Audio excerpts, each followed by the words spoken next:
In the year 1852, deep in the heart of the American frontier, a secret lay buried beneath rows of cotton that stretched toward the horizon. What appeared to be nothing more than an ordinary field of white concealment was, in truth, the resting place of a man who believed he could own lives and crush spirits without consequence. His name was Elwayne Drelin, a brutal overseer whose cruelty had long gone unchallenged. But the day came when one woman refused to bend any longer. Her name was Lunara Feldrin, and behind her quiet resilience lived a storm fierce enough to alter her fate forever. This is not a tale of passive survival. It is the story of defiance, vengeance, and an unthinkable act of justice carried out beneath the relentless sun.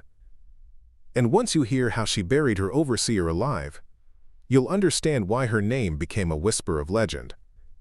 Before we jump back in, tell us where you're tuning in from, and if this story touches you, make sure you're subscribed, because tomorrow I've saved something extra special for you. The summer sun of 1852 bore down mercilessly over the rolling cotton fields of Breckenridge, a frontier settlement tucked away in the wide expanse of the American West. The air shimmered with heat, thick with dust that clung to the throat and weighted every breath. For miles, the land seemed endless, rows of cotton like frozen waves beneath the cloudless sky. To any passing traveler, it was a scene of rural prosperity, the sort of image landowners like to boast about when speaking of their wealth. But to those who labored beneath that sun, those who bent their backs until their spines screamed in agony, the fields were no more than open-air prisons. Among the bent figures moving along the rows was a young woman named Lunara Feldrin. Her hands were raw and cracked from endless picking, her dress faded and fraying at the seams. Dust streaked her face, sweat rolled down her temple, and still she worked, because to stop, even for a moment, invited a sting from the leather whip that hung from her overseer's belt. Lunara had learned long ago that exhaustion could not be shown, that hunger must be endured, that silence was often the only shield a person could carry.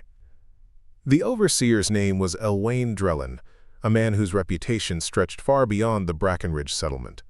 He was tall and broad-shouldered, his frame built like a hammer designed only to strike. A thick beard covered his jaw, and his pale eyes, cold and pitiless, scanned the field as if every living being upon it was property to be measured and driven harder.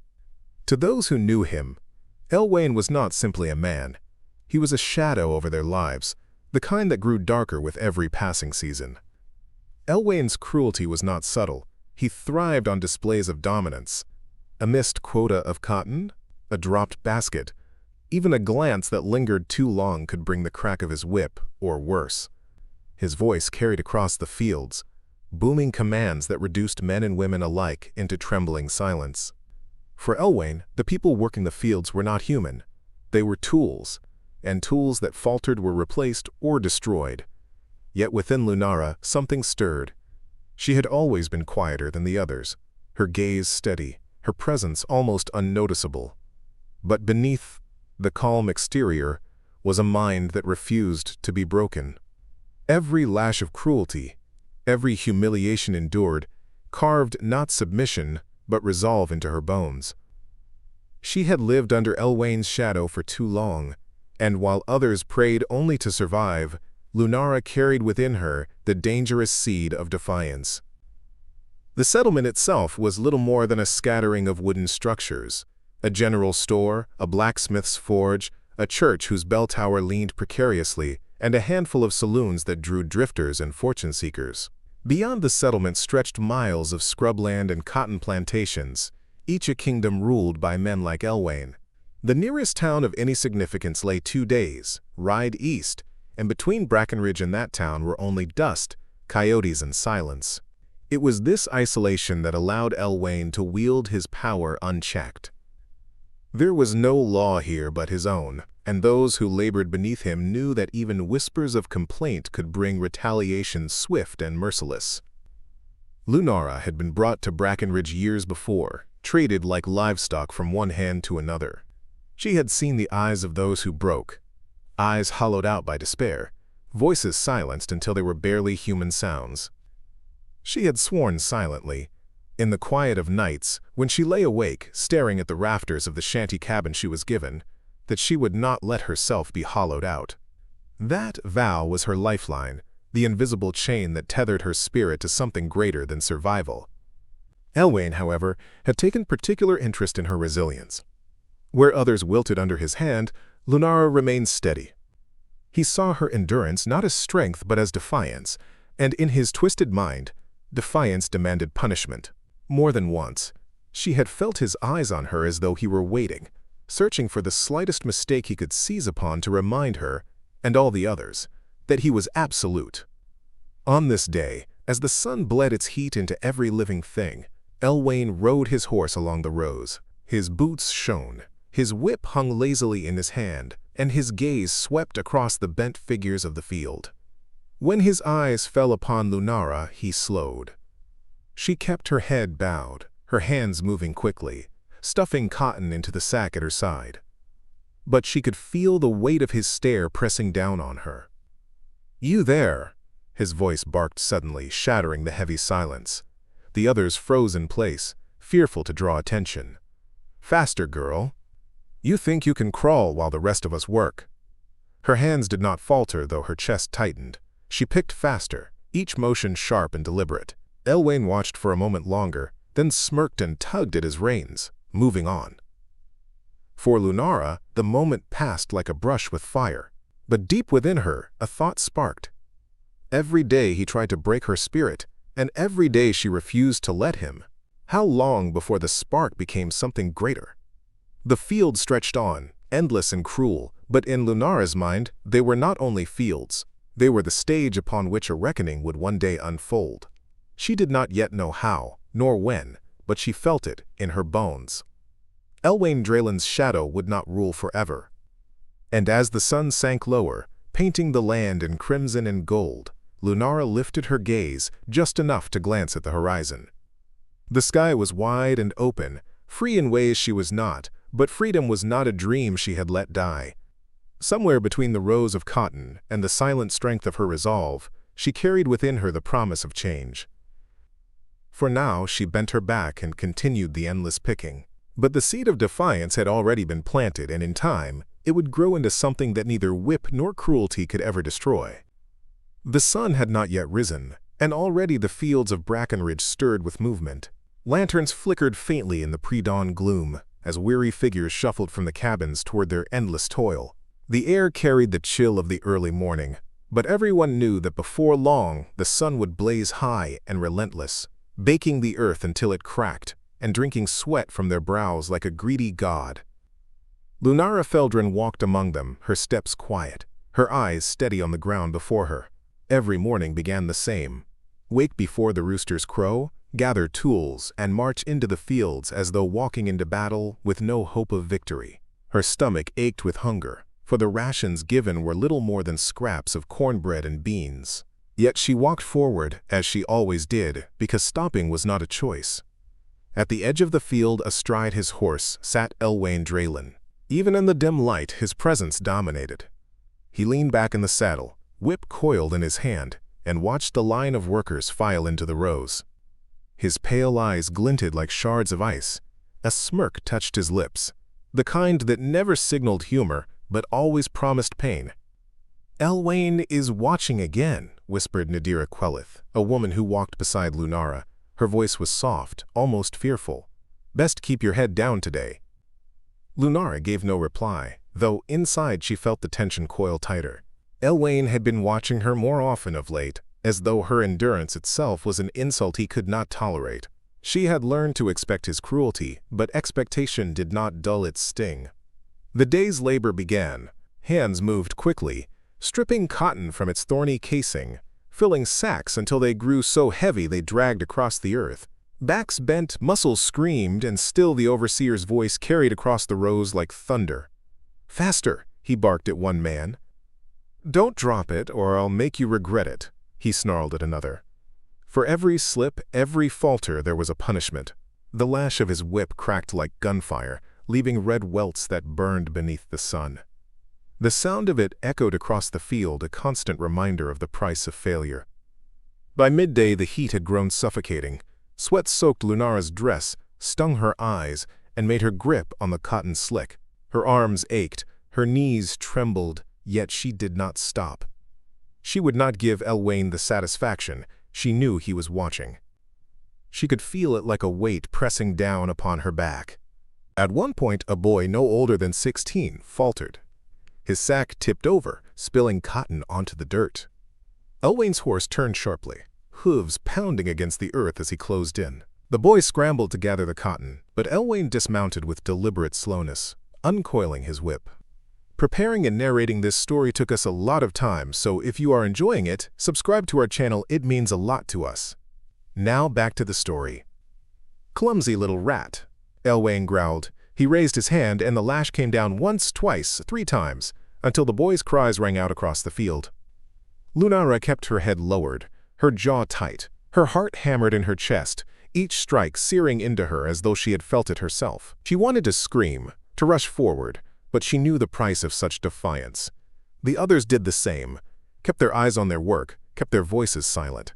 To intervene was to invite death. Still, something in her chest burned hotter than the sun overhead. Each crack of that whip fed the fire of her anger. Each cry of pain carved the resolve deeper into her bones. When Elwayne finally tired of his cruelty, he left the boy collapsed in the dirt and returned to his horse. The others worked harder, faster, as though trying to erase the memory of what they had witnessed. But Lunara did not forget. She could not forget. Every lash, every cruelty was a stone added to the weight pressing down upon her. And she knew that weight could not be borne forever. That night, after the field was silent and the overseer had retired to his quarters, Lunara sat by the dim light of a lantern in the cabin she shared with others. Her hands were blistered and bleeding, her body exhausted, but her mind churned. "You saw what he did today," Nadira whispered, seated beside her. "The boy may never lift a sack again." "I saw," Lunara replied quietly. Her voice was steady, though her eyes burned with a fire that her companions rarely glimpsed. "Don't let that fire show," Nadira warned. "Elwayne snuffs out sparks the moment he sees them. That's how he keeps us all in line." Lunara turned her gaze toward the wooden floor. She understood the truth of Nadira's words, but she also knew another truth. Sparks did not die so easily. Sometimes they smoldered unseen, waiting for the right breath of wind to set them ablaze. The days bled into one another. Morning toil, midday heat, evening exhaustion. And with each passing day, Elwayne found new ways to remind them of his dominance. He ordered longer hours, demanded heavier quotas, punished infractions that barely existed. The whip became a constant companion, its crack echoing through the fields like a drumbeat of terror. But Lunara was not broken. The weight of his cruelty pressed harder, yes, but it also sharpened her resolve. Each blow she witnessed, each command barked in that cold, merciless voice, became another reason to resist. One evening, as the sun dipped low and painted the fields in blood-red light, Elwayne singled her out. "You there, Feldrin?" he called. She froze, her sack heavy on her shoulder. Slowly she turned to face him. His horse stood tall beside him, its dark eyes reflecting the fading light. Elwayne's gaze locked onto hers, pale and piercing. "You work steady," he said. His tone was not a compliment. It was an accusation. "Never slow, never stumble. That tells me you think yourself better than the others."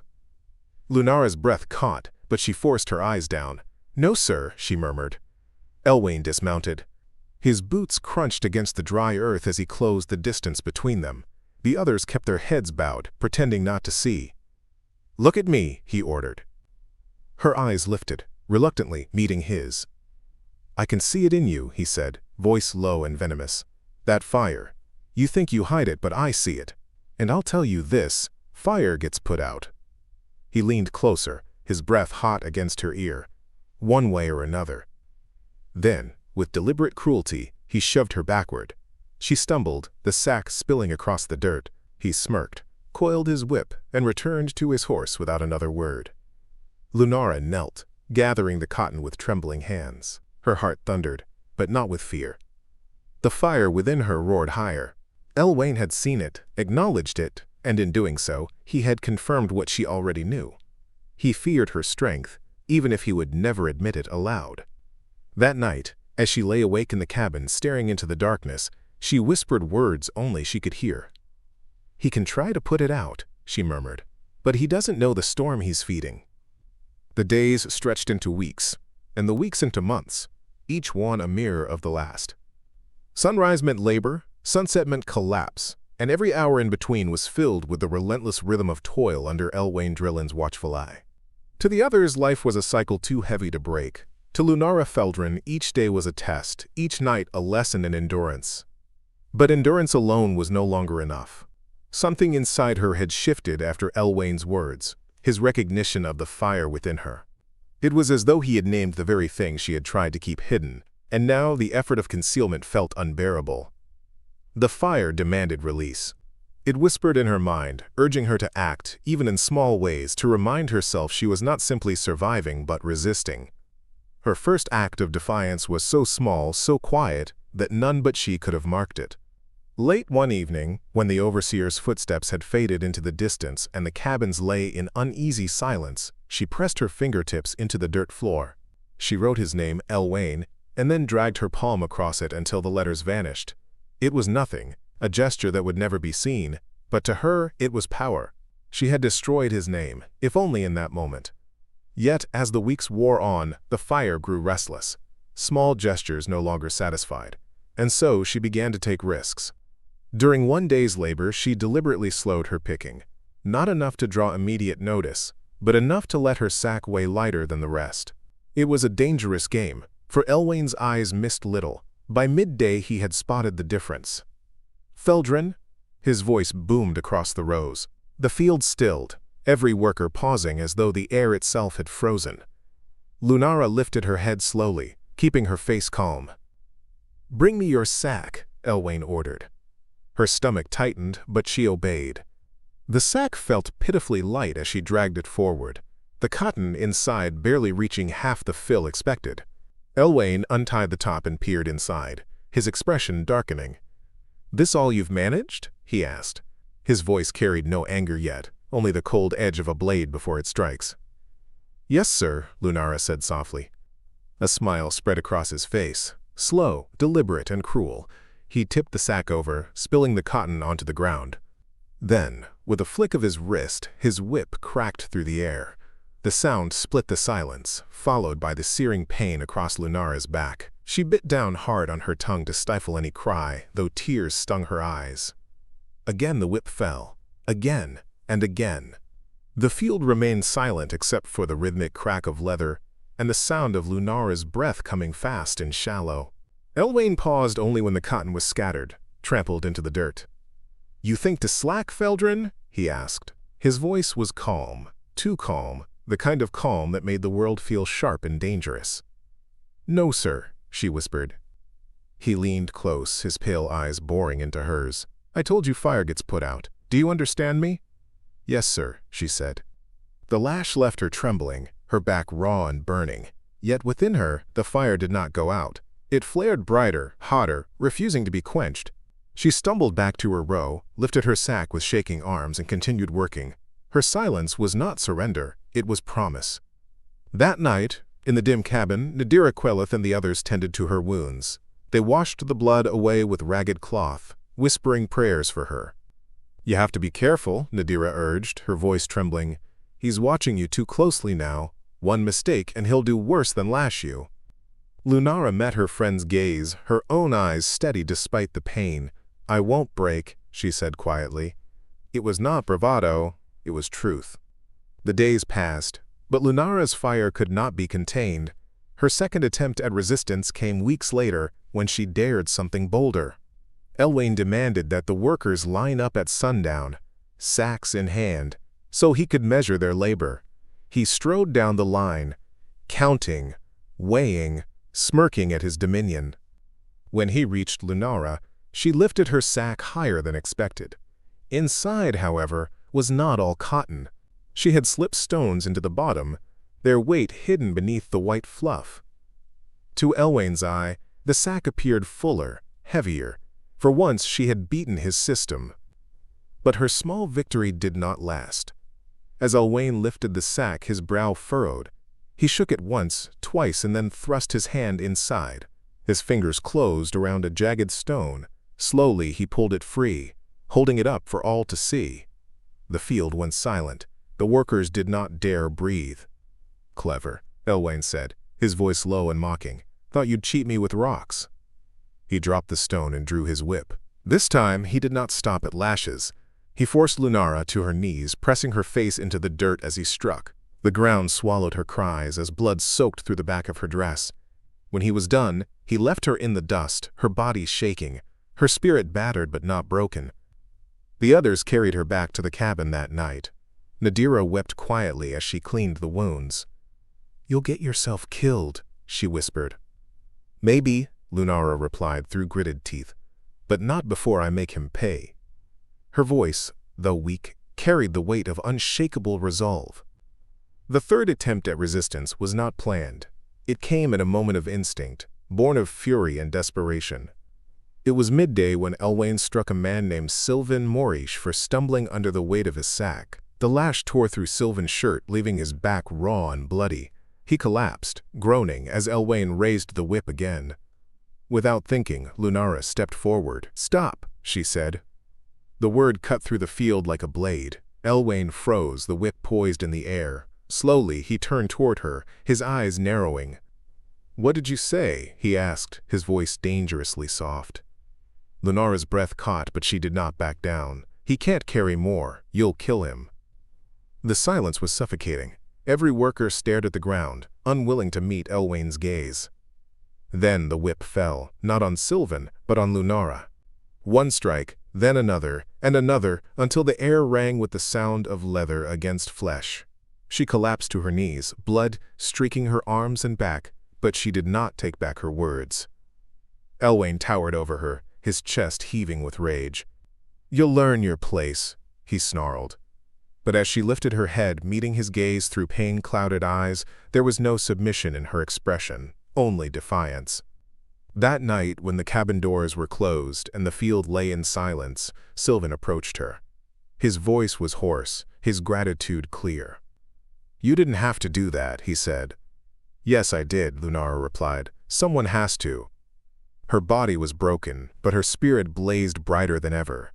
Each act of resistance, though punished, strengthened her resolve. Elwayne's cruelty was no longer something to endure. It was something to fight, to one day end. The others saw it too. They saw the way Lunara refused to bow, the way she endured lash after lash without breaking. Whispers began to spread in the darkness of the cabins. Whispers of courage, of hope, of fire that could not be extinguished. Elwayne sensed it as well. He saw how the others glanced at her, how their silence carried a weight it had not before. And in his heart, he felt something he despised more than anything else. Fear. Fear that one woman's defiance might spread, that his dominion might not be as absolute as he believed. And so he resolved to break her completely. The battle between them was no longer just lash and labor. It was a war of wills, and though Elwayne wielded power, Lunara held something far more dangerous, the unshakable certainty that no amount of cruelty could extinguish her fire. The summer of 1852 dragged on with unrelenting cruelty, the sun burning hotter with each passing day, as if conspiring with Elwayne Drelin himself. The cotton fields shimmered beneath the oppressive heat, stretching endlessly toward horizons that promised no escape. Each morning, Lunara Feldrin rose with the others, her back still scarred from the lashes, her body sore, her spirit sharpened into steel. Elwayne had made it his mission to shatter her completely. Her defiance had become too visible, too dangerous to ignore. He had punished her more severely than any of the others, always with the intent to break her will. But each strike, each humiliation, only deepened the fire within her. And yet, even fire could not burn forever without fuel. Something had to change. Something had to snap. It came on a day when the air itself felt heavy with dread. The workers moved quietly through the rows, their hands trembling as they plucked cotton in the blistering heat. A storm had gathered overnight, and though the sky was clear, the ground still held the memory of rain, a sticky, clinging mud that slowed every step. The sacks grew heavier faster, the labor doubled by the weight of the earth itself. Elwayne rode along the rows, his whip coiled lazily in his hand, his eyes scanning for weakness. It did not take long for him to find it. Nadira Quelith stumbled, her sack tipping over as her foot sank into the mud. She tried to catch herself, but the cotton spilled across the dirt, white tufts stained brown. The field froze, all eyes turned toward her.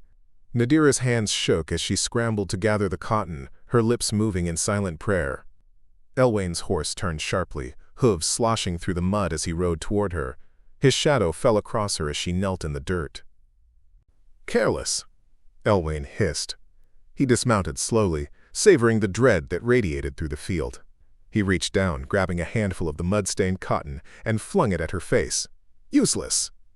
Nadira flinched, tears streaking her cheeks. "Please, sir, it won't happen again." Elwayne's smirk widened. He uncoiled his whip. "You're right, it won't." Lunara felt her heart seize. She knew what was coming. She had seen it too many times before. Elwayne did not tolerate weakness, and Nadira had just given him reason. The whip cracked, tearing into Nadira's arm. She cried out, clutching the wound, but Elwayne struck again, this time across her back. The sound of it echoed through the fields, mingling with her cries. Something inside Lunara broke. She dropped her sack and rushed forward before she could think. "Stop!" The word rang out, louder than she intended, carrying across the rows like thunder. Every head turned. The field held its breath. Elwayne froze, his whip raised. Slowly he turned toward her, his pale eyes narrowing. "What did you say?" "I said stop," Lunara repeated, her voice steady despite the terror clawing at her chest. "She can't take more." A silence thicker than any before blanketed the field. No one had ever spoken to him like this. Not openly, not in front of everyone. Elwayne's smirk faded, replaced by something darker. He strode toward Lunara, the whip dragging through the mud behind him. He stopped just inches from her, towering over her, his breath heavy with fury. "You forget yourself," he growled. "No," Lunara said, her voice low but firm. "I remember myself. I remember what you've done, to all of us." Gasps rippled through the workers. Elwayne's face twisted with rage. With a roar, he struck. The whip lashed across her cheek, splitting the skin. She stumbled but did not fall. Again he struck, across her arms, her chest, her back. Each blow tore flesh, sent shocks of agony through her body. Still, she remained standing. Her knees wobbled, blood dripped from her wounds, but she would not fall. "You will kneel," Elwayne bellowed, his voice raw with fury. Lunara met his gaze through blood-streaked eyes. "Never!" The word cut deeper than any lash. For a moment Elwayne froze, his whip hanging uselessly in his hand. His face twisted into something feral, his eyes wild.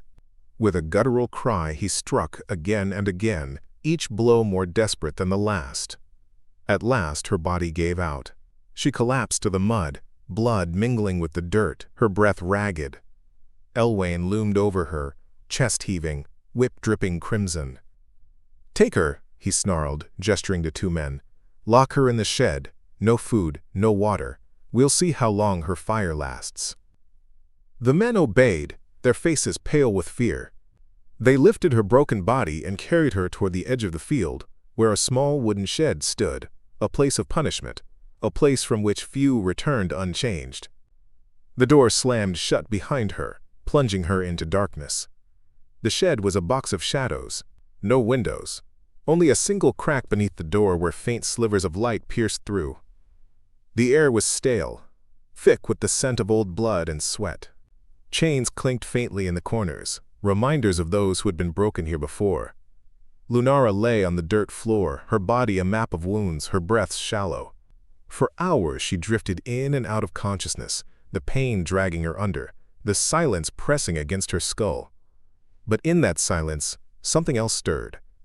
She thought of Nadira's cries, of Sylvan's blood, of every lash she had endured. She thought of the endless fields, the whip, the smirk, the cold, pale eyes of Elwayne Drelin. She thought of the fire within her, the one he had tried so desperately to extinguish. And in that darkness, a realization struck her like lightning. Endurance alone was no longer enough. Defiance had brought her here, beaten and broken in a shed meant to erase her spirit. If she wanted to truly resist, if she wanted to end the cycle, she had to do more than stand tall. She had to fight. She had to strike back.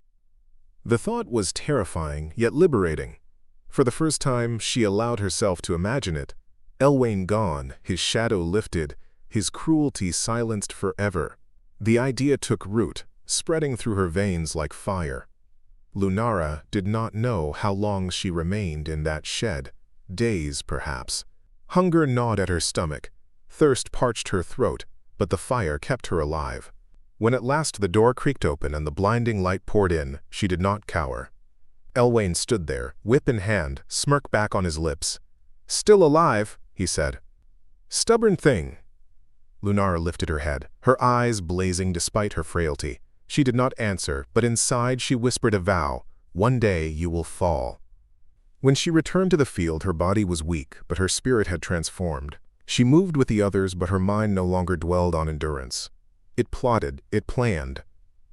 Every step, every glance, every moment became part of a larger vision. She began to watch Elwayne more closely than ever before. His routines, his habits, the way he dismounted his horse, the times he patrolled the fields. She noticed things others did not. How he often lingered near the cotton storage pits at dusk, how he favored his left side when dismounting, how he carried his whip in his right but rested his revolver on his left. She watched, and she remembered. The workers, too, began to notice a shift in her. Though her body was scarred and frail, her eyes burned brighter than before. Whispers spread again, this time not just of courage, but of something more dangerous, something that sounded like hope. Nadira pulled her aside one evening. "You're planning something," she whispered, fear lacing her voice. Lunara did not deny it. She met Nadira's gaze and said only, "It has to end." Nadira shook her head. "If you try, you'll die." "Then I'll die fighting," Lunara replied. Her voice carried no hesitation, no fear. And for the first time, Nadira saw in her not just defiance, but destiny. The turning point had come. Lunara Feldrin was no longer the woman who endured, who resisted quietly, who whispered defiance in the shadows. She was the woman who would act. And somewhere deep inside, Elwayne Drelin sensed it too. Though he lashed her, starved her, humiliated her, he could not erase the fire. And for the first time in his life, he felt the cold hand of dread clutch his heart. For the first time, the shadow he cast began to tremble. The shed had failed to break her. Elwayne Drelin knew it, and so did everyone who toiled in the endless cotton fields. Lunara Feldrin returned from that place of punishment with scars carved deep into her skin, but the fire in her eyes had not dimmed. If anything, it blazed brighter, visible even to those who had once stopped believing in light. Whispers spread quickly through the cabins at night. They spoke of Lunara not with pity, but with awe. Others had entered the shed and returned hollow, their spirits shattered into silence. Lunara returned sharpened, unyielding, a storm gathering beneath the surface of her calm exterior. She had endured, yes, but she had also transformed. And in her transformation came resolve. She no longer saw herself as a survivor alone. She saw herself as a weapon, one forged in fire and sharpened by cruelty. But weapons required purpose, and hers had become clear. Elwayne Drelin would fall. Her first steps were quiet ones, hidden beneath the mask of obedience. She returned to the rows each morning, shoulders bowed, hands busy with cotton. To Elwayne's eyes she appeared subdued, perhaps even chastened by her time in the shed. Though beneath the surface every movement was calculated, every glance a study of his patterns. She noted when he rode the perimeter of the fields, when he lingered by the cotton storage pits, when he stopped to drink from his flask. She studied the way he dismounted his horse, favoring his left foot first, swinging the whip loosely in his right hand. She noticed the revolver at his hip, rarely drawn but always polished, a symbol of power he flaunted more than used. Each detail etched itself into her memory, forming the skeleton of a plan. The overseer was not invincible. He was flesh and blood, bound by habits, vulnerable in ways he could not imagine. Before she could act, she needed to test how far she could push without drawing fatal suspicion. One evening, as the sun dipped low and painted the fields in hues of fire, Elwayne ordered the workers to haul sacks of cotton to the storage pit near the barn. The pit was a deep hollow carved into the earth, lined with wooden planks, where the harvest was dumped before being baled and weighed. Its edges were steep, the dirt loose and crumbly from years of use. Lunara carried her sack to the edge and paused. As she tipped it in, she let her eyes wander over the pit's structure. She noticed how unstable the walls seemed, how a misstep near the rim could send a man tumbling into the hollow. The dirt was soft, easily shifted, especially after rain. Her breath caught. The thought came unbidden, swift and dangerous. A pit can hold more than cotton. She masked the thought quickly, casting her eyes down as Elwayne barked for her to hurry.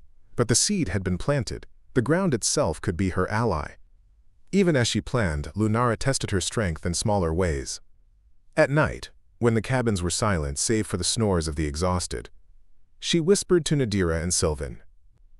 "We don't have to bow forever," she said softly, her words barely audible over the creak of the wind through the boards. "We are many. He is one." Nadira shook her head, fear clouding her eyes. "He holds the whip. He holds the gun." "He bleeds as we do," Lunara replied. Sylvan, who still carried scars from Elwayne's lash, leaned closer. "And what do you mean to do?" Lunara's gaze was steady. "Wait, watch. Strike when the time is right." They exchanged glances, fear mingled with something else, something fragile, like the first green shoot pushing through barren soil, hope. Her words spread, carried from lips to ears in hushed tones. Not all believed. Many dismissed it as madness, but even doubt could not erase the truth that she had already proven. Elwayne Drelin could not break her. And if one could stand unbroken, perhaps others could too. Elwayne was no fool. He sensed the shift, though he could not name it. He noticed the way eyes lingered on Lunara, the way conversations hushed when he approached. Though she bowed her head and worked tirelessly, he felt something simmering beneath her calm. It unnerved him. One afternoon, he called her forward. She obeyed, stepping into the center of the field where all could see. "You've been quiet," he said, circling her like a wolf. "No words, no defiance. Almost makes me think you've learned your place." "Yes, sir," Lunara replied softly, her voice even. Elwayne studied her, his pale eyes searching for cracks in her mask. He leaned close, his voice low enough for only her to hear. "But I don't believe you. I see it still, the fire." She lifted her gaze just enough to meet his eyes. "Maybe," she whispered.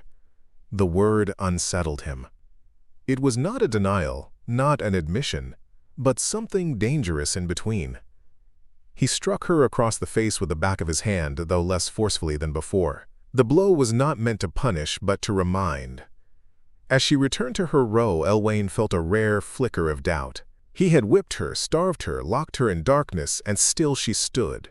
What more could he do? The thought haunted him.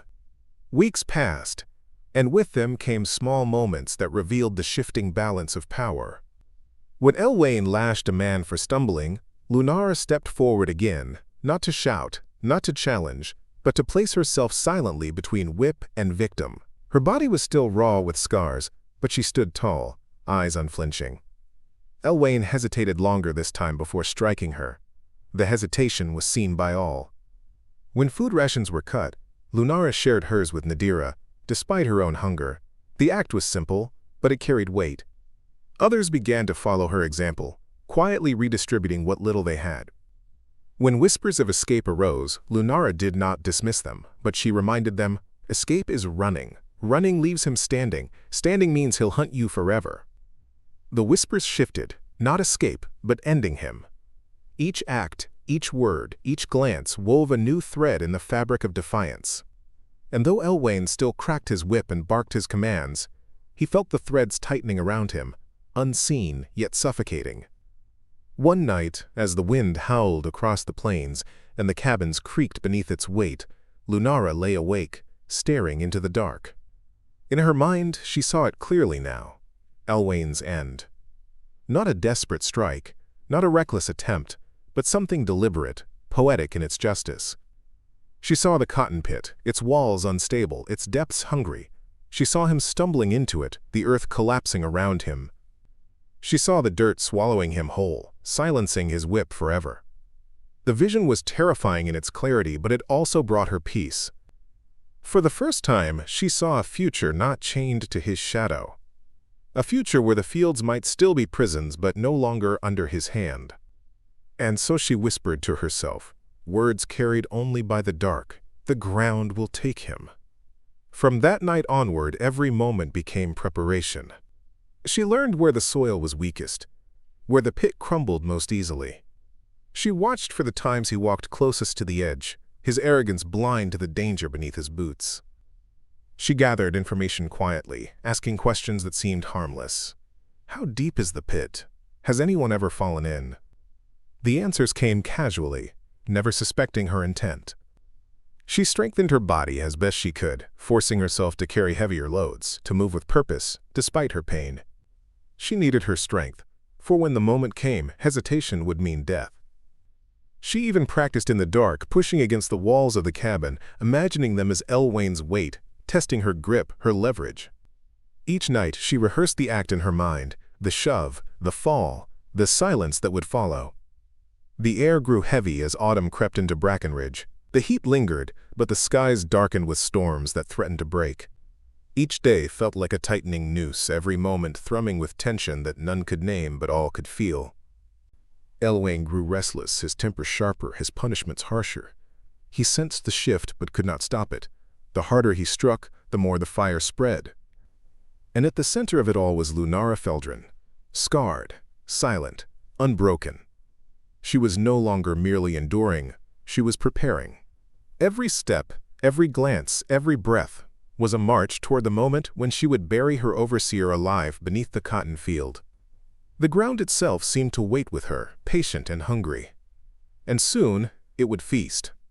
The days leading into autumn carried with them a strange kind of electricity, a humming in the air that even the most beaten down among the workers could feel.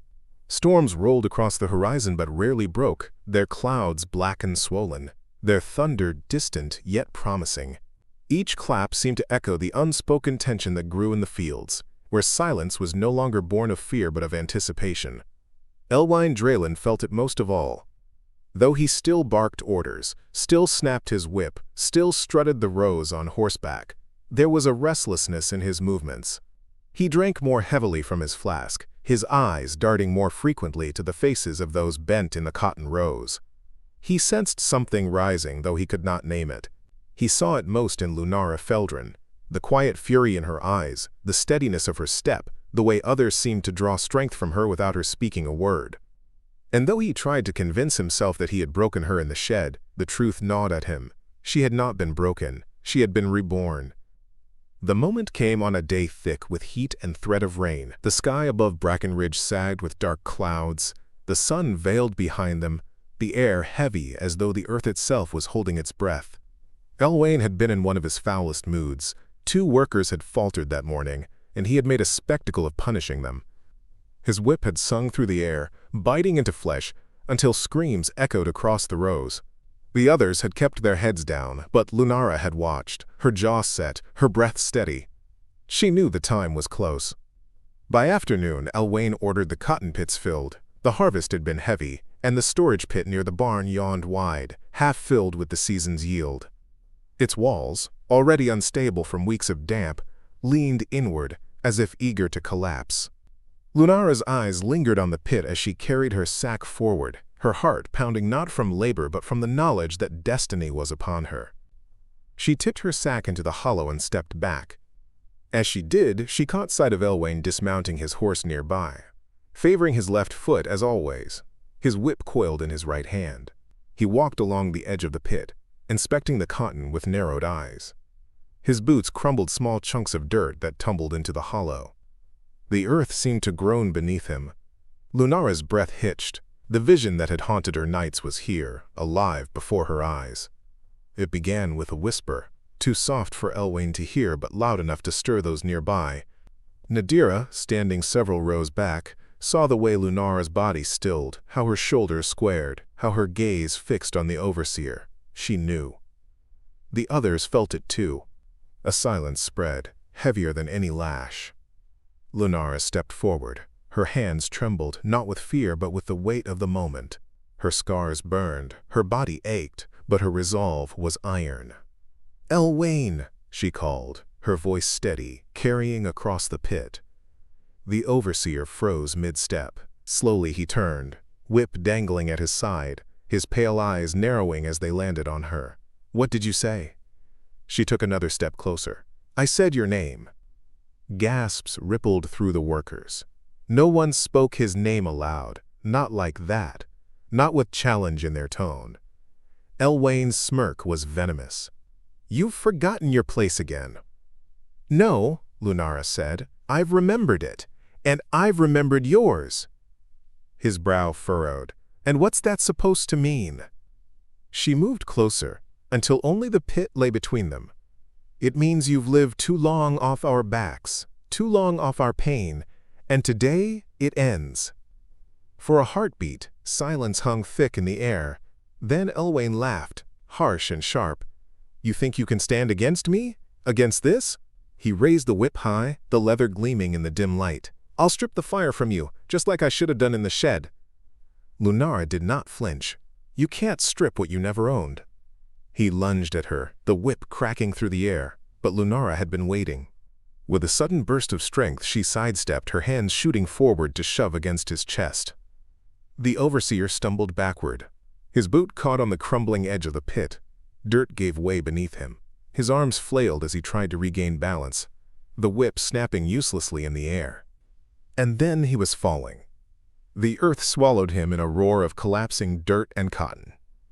His body tumbled into the pit, striking the wooden planks below with a sickening thud. Dust rose in a choking cloud, the air thick with the scent of soil and sweat.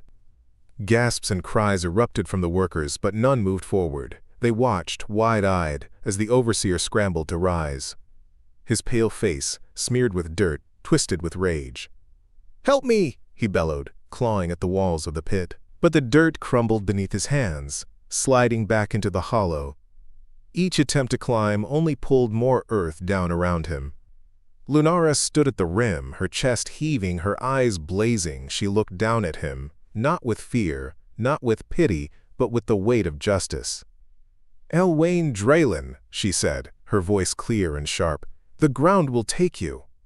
She bent low, scooping fistfuls of loose dirt, and hurled them into the pit. The workers watched in stunned silence as she cast the earth down upon him, each handful small yet relentless. Others hesitated, torn between terror and awe. Elwayne clawed at the walls, his voice rising in panic. "You'll pay for this, all of you." His words were muffled as dirt cascaded over him, covering his legs, his chest. Then Nadira stepped forward. Her hands, trembling but resolute, joined Lunara's. She tossed dirt into the pit. Sylvan followed. Then another, and another. Soon, dozens of hands worked together, each one scooping soil, each one casting it down upon the man who had ruled their lives with cruelty. Elwayne's screams grew desperate, his body thrashing as the earth rose around him. "Stop! I command you! Stop!" But the commands that had once bent them no longer held power. The whip, the revolver, the threats, they were nothing now but echoes in a collapsing pit. The dirt rose higher. His face, twisted with terror, appeared above the shifting soil for a final moment. His pale eyes locked on Lunara's. "You'll die for this," he spat. Lunara's gaze did not waver. "No, I'll live because of this!" With that, she cast the final armful of dirt. It struck his face, filling his mouth, silencing his cry. The soil closed over him, the ground settling with a finality that left the field in stunned silence. Elwayne Drelin was gone, buried alive beneath the cotton he had used to chain them. The silence stretched, heavy and unbroken as the last clods of dirt settled. The workers stood frozen, their hands caked with soil, their breaths ragged.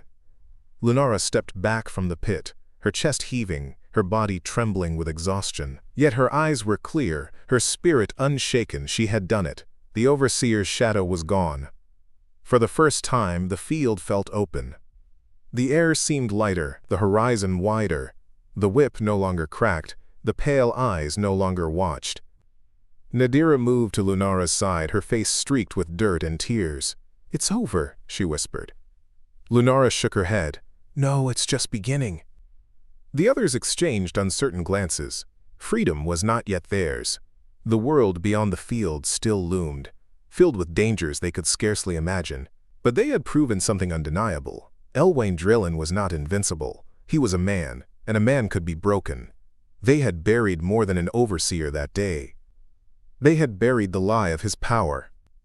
That night, as storm clouds finally broke and rain poured down upon Brackenridge, the pit filled with water, sealing the earth tighter around the overseer's body.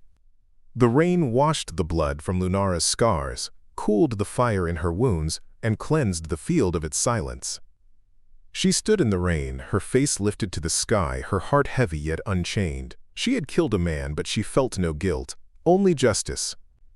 The others gathered around her, their faces lit by flashes of lightning, their voices hushed but strong. They did not cheer, they did not weep. They simply stood together, bound not by chains but by the knowledge of what they had done.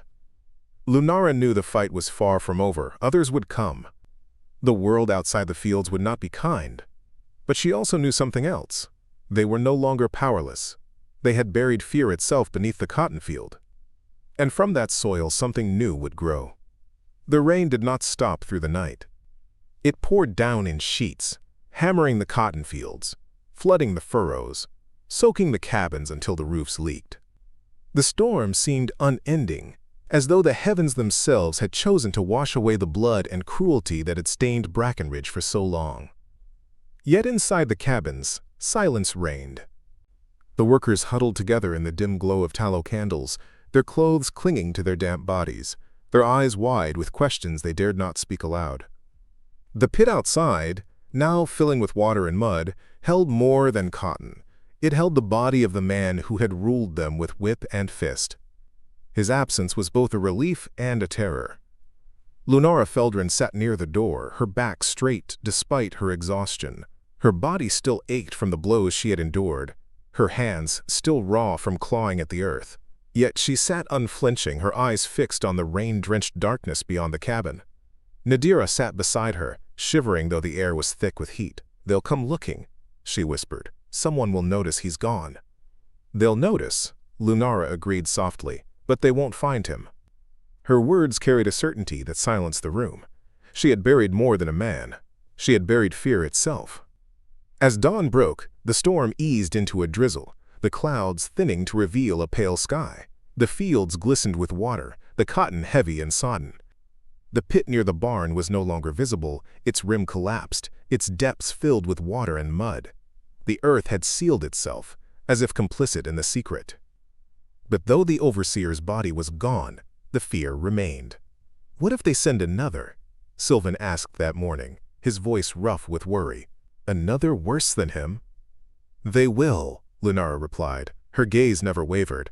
"But whoever comes will see what happened here, and they will know we are not broken." Her words carried weight, but unease lingered.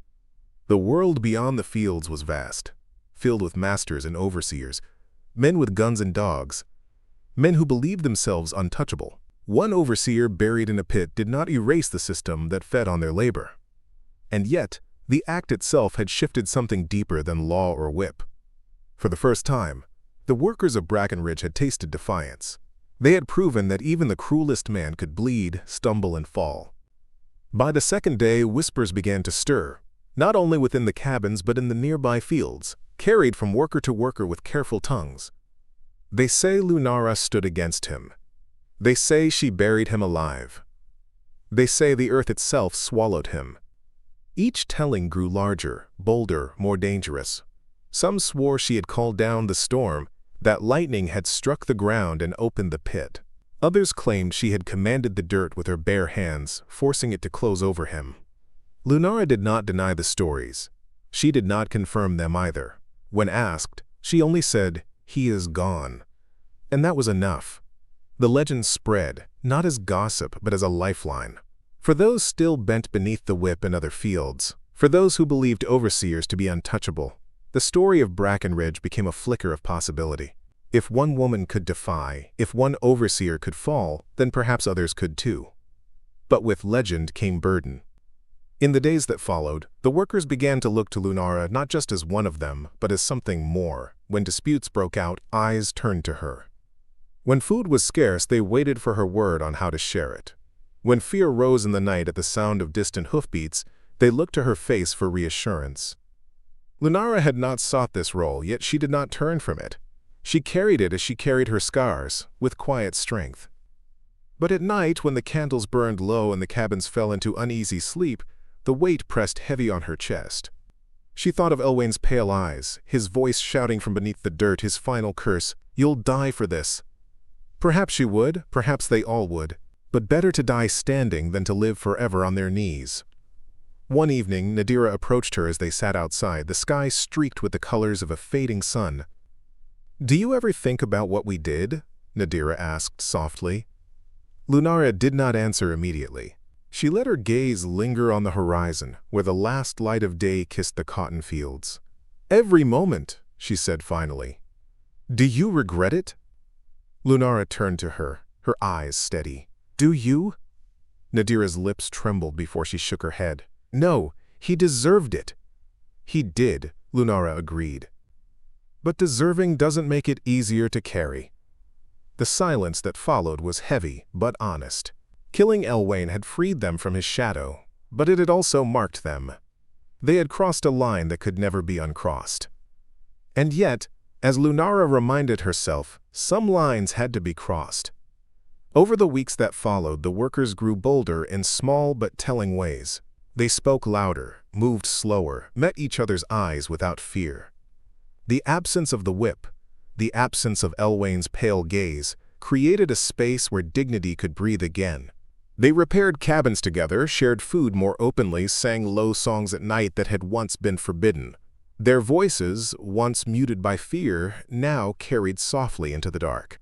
Lunara watched these changes with quiet pride. Though they were still bound, still owned in the eyes of the law, they had reclaimed something more vital, themselves. But she also knew this peace was fragile. The world outside would not leave them untouched for long. Another overseer would come, perhaps many. And when they did, the people of Brackenridge would have to decide again whether to endure or to resist. One night, as the moon rose full and silver, Lunara stood at the edge of the pit. The earth had settled, grass already beginning to sprout where the ground had caved. The rain had washed away the last visible trace of what had happened. She stared at it for a long while, her thoughts heavy. "Elwayne Drelin," she whispered into the night, "you thought yourself a master. But the earth itself has claimed you." She crouched, pressing her hand to the soil. It was cool, damp, alive beneath her palm. She closed her eyes and let the silence wrap around her. For the first time since his death, she allowed herself to grieve, not for him, but for the years stolen, the lives scarred, the pain endured. Tears slipped down her cheeks, mingling with the soil. When she rose, her face was wet, but her gaze clear. She had buried not just a man, but the part of herself that had lived in fear. By the close of autumn, the first whispers of outsiders began.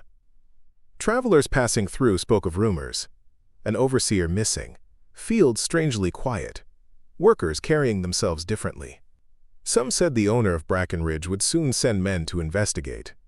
The workers grew uneasy, but Lunara steadied them.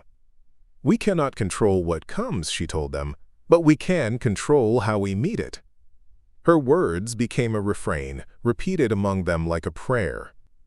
When the distant sound of horses echoed across the plain one night, panic rippled through the cabins. But Lunara stepped into the open air, her shoulders squared, her face calm. She looked to the horizon where shadows moved against the starlight. She did not know who they were, owners, overseers, hunters, but she knew one thing: she would not bow. The next morning, as the sun rose over the drenched fields, Lunara stood among her people. Her scars glistened in the light, her body weary but unbroken. She looked out over the cotton, the horizon vast and merciless, and felt something she had not felt in years: hope. Not the naive hope of escape or sudden freedom, but the hard, unyielding hope forged in struggle, the kind that could not be taken by whips or chains. Elwayne Drelin was gone. His shadow had lifted. And though the fight ahead would be long, though the world would test them again and again, they now carried within them the knowledge of what they could do. The ground had swallowed cruelty once. If it must, it would do so again. And in that knowledge they found their strength. The first frost of winter settled quietly across Brackenridge, dusting the fields with a pale shimmer. Cotton hung heavy, brittle from the cold, its once bright fibers dulled beneath the morning mist. The overseer's absence was no longer a question but a fact of life. Days had turned into weeks, weeks into months, and still no one came searching for Elwayne Drelin. His name was not spoken by the owners who lived far from the land, nor by the traders who passed through with wagons creaking under weight of goods. To the world outside he had vanished like dust carried on the wind. But within Brackenridge his shadow lingered, not as fear, but as a story. Lunara Feldrin felt it in the way her people looked at her, not with the trembling obedience they had once carried, but with quiet respect. She saw it in the way they moved, shoulders straighter, voices steadier, songs returning to the night air. His burial had not only freed them from his whip, it had stitched a new fabric into their spirit. Still, she knew this freedom was fragile. Winter was cruel. Hunger gnawed when rations grew thin. Owners might send another overseer at any time. And yet, when she looked out across the frozen fields, she did not see despair. She saw seeds of something greater taking root. By the turn of the year, travelers carried rumors farther than Lunara could have imagined. In the markets of distant towns, whispers moved like smoke. They spoke of Brackenridge, where an overseer had vanished under mysterious circumstances. Some said he had drowned in a storm. Others claimed he'd been taken by spirits of the land, swallowed whole by the soil. But always, the name of one woman came laced within the whispers, Lunara. The stories grew taller with every retelling. Some painted her as a sorceress who commanded storms. Others called her a phantom, striking in silence and vanishing into the cotton rows. Yet through the haze of legend, a kernel of truth persisted. One overseer had fallen, and those who suffered beneath whips and chains now believed that others could too. The whispers spread not just among traders, but among the enslaved in other fields. Around campfires and in hidden corners, voices lowered and shared the tale. "Did you hear what she did?" they asked. And though each version shifted with detail, the heart of the story remained. Courage could be found, even where hope seemed strangled. For Lunara, this legacy was both blessing and burden. She had not sought to become a symbol. She had acted from rage, from survival, from a refusal to bow one more day beneath Elwayne's cruelty. Yet now she carried the weight of countless eyes, near and far. At times, she wondered if they misunderstood. She was no hero carved in marble, no untouchable spirit. She was flesh and scar, fear and defiance. Every day she woke with the memory of soil under her nails, of Elwayne's muffled cries beneath the dirt. Every night she wondered if retribution might ride over the horizon. And yet, when the people of Brackenridge gathered around her when they sought her guidance, she did not waver. For she knew one truth above all: courage was not the absence of fear, but the act of standing despite it. That winter tested them all. Food grew scarce, and the land gave little. Yet the community endured, sharing what little they had. They hunted quietly in the woods, fished in icy streams, gathered herbs that grew wild in cracks of stone. Each act of survival became an act of resistance. Lunara worked beside them, her hands raw from toil, her body weary but unbroken. When despair threatened, she lifted her voice in song, low, steady, a rhythm that carried through the cabins. Her song was no hymn of submission but a melody of persistence, born of struggle, forged in defiance. Others joined, their voices weaving together until the night air trembled with something greater than sorrow. The owners, distant and detached, noticed only that production slowed. They did not ask why. They sent no new overseer. Perhaps fear of the storm that had claimed Elwayne Drelin kept them away. Perhaps indifference blinded them. Whatever the reason, the cabins of Brackenridge breathed easier with each passing day. As spring approached, Lunara walked the fields at dawn. The frost had retreated, and new shoots pushed through the soil. She paused often, crouching to press her palm to the earth. It was here, beneath this very ground, that she had buried more than a man. She had buried the years of silence, the weight of helplessness, the belief that cruelty could never be stopped. The land remembered.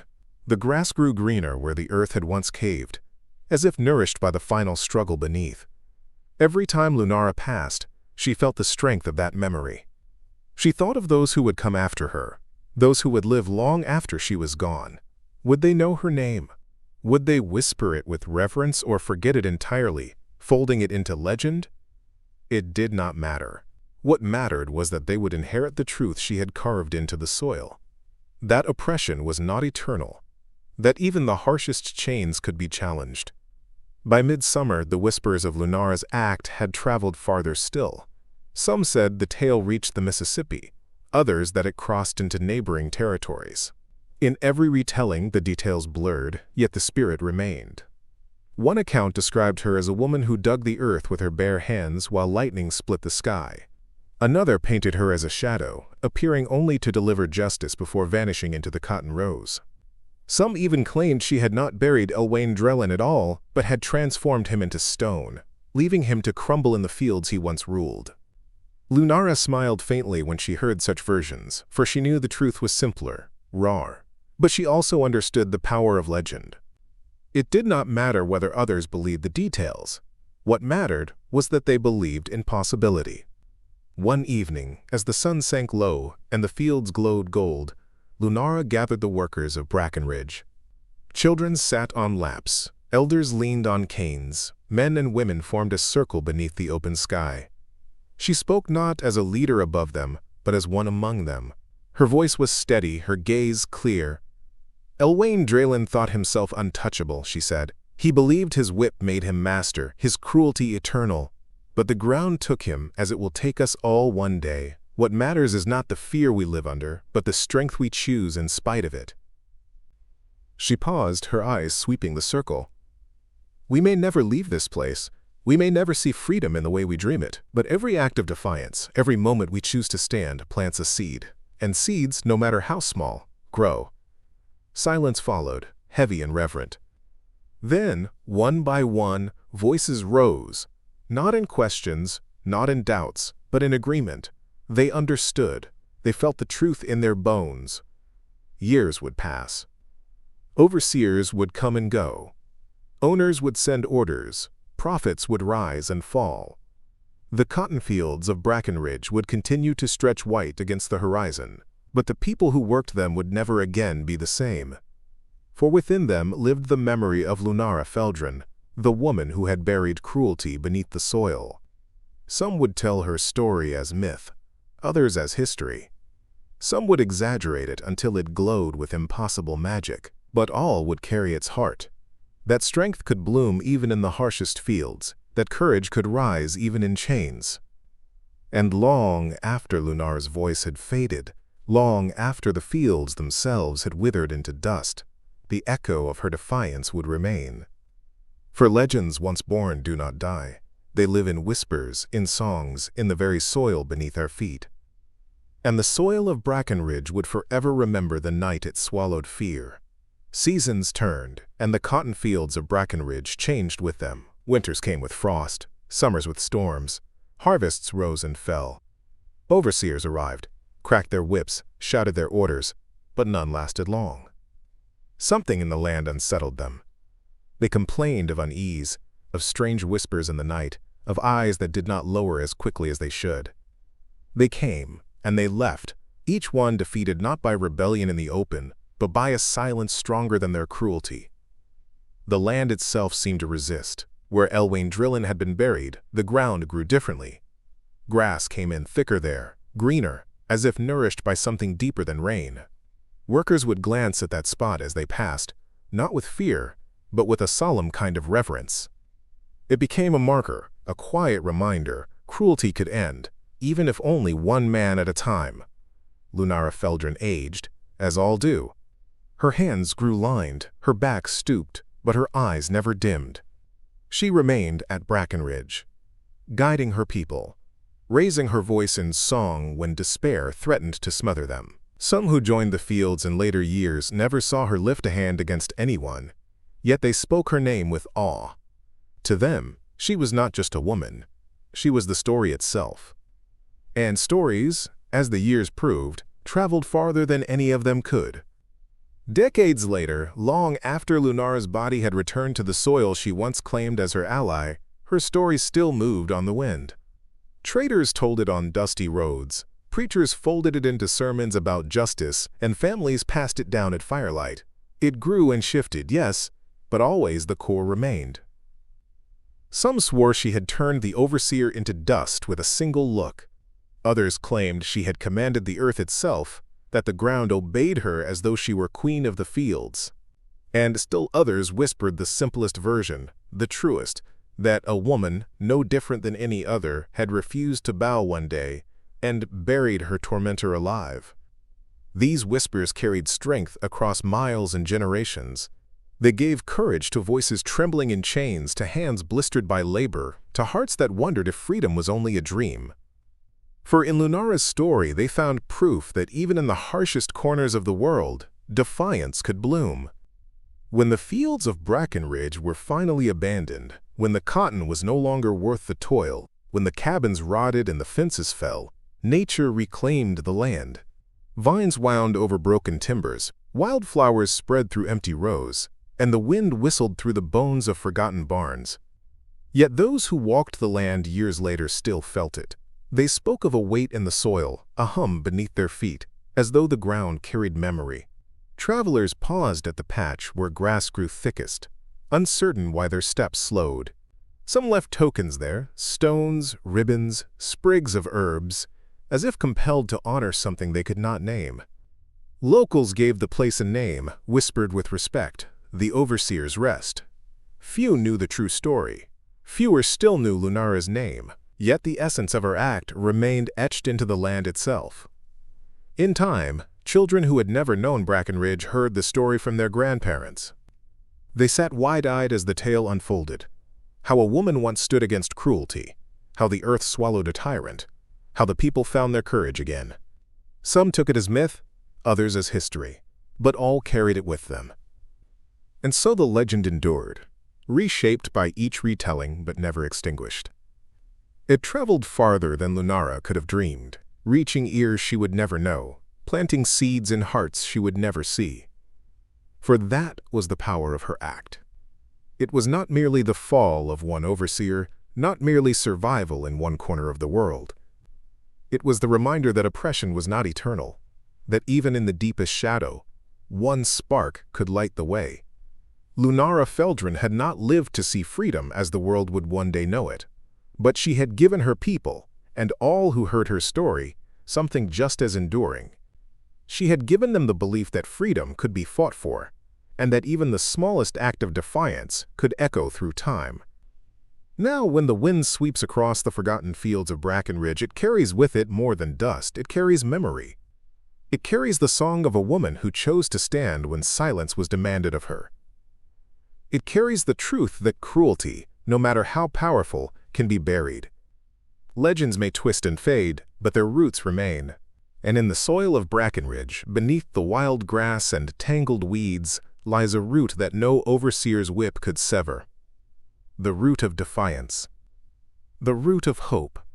The root of Lunara Feldrin's name, whispered still by the earth itself. Up next, you've got two more standout stories right on your screen. If this one hit the mark, you won't want to pass these up. Just click and check them out. And don't forget to subscribe and turn on the notification bell so you don't miss any upload from us.